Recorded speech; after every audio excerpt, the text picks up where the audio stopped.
Naku, ito black rice. Din kukuha ako ng ating isda. Isda with turmeric. So, isda with turmeric tayo today.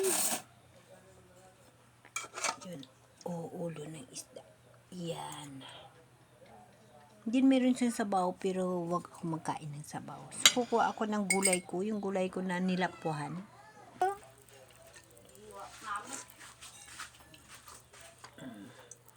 Yun. So, walang asin yan. Nilapuhan na natin na gulay. Walang asin. So, hinati ko lang para mamaya mayroon pa akong iulam sa gabi. So, para magkaroon siya ng lasa, lagyan ko siya ng olive oil.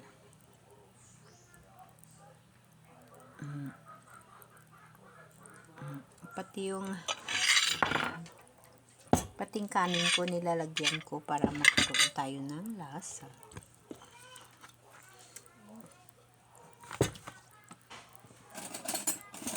So, ayun na. Ito na lang gamitin ko, guys.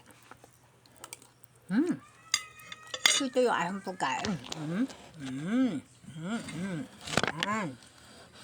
Tapos, meron tayong isda. Yan. So, wala akong saging. Okay lang.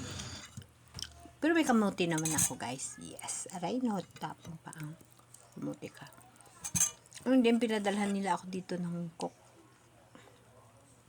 Titikim tayo mamaya. Tikim lang, guys. Okay? So, ganito yung mga pagkain natin, guys.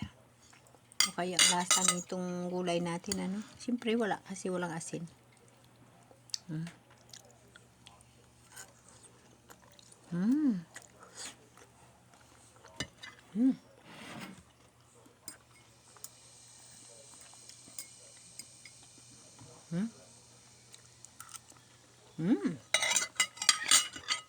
Pwede na.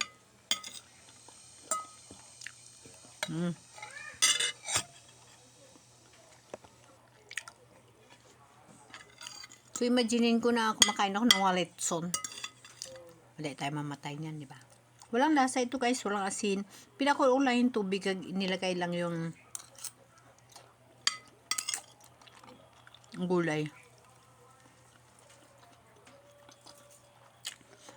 Yung isda natin, pinakuluan din natin sa turmeric powder. Tapos nilagay yung isda. Wala lang sa asin.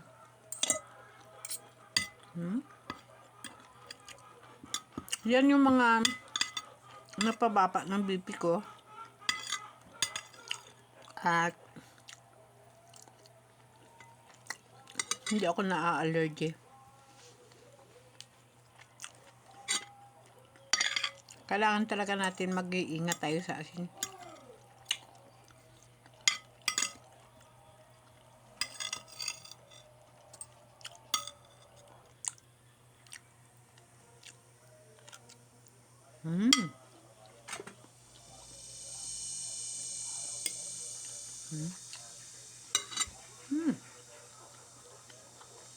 Ang isda kasi, guys, kahit na wala siyang asin, may lasa siya kasi sa dagat siya, di ba?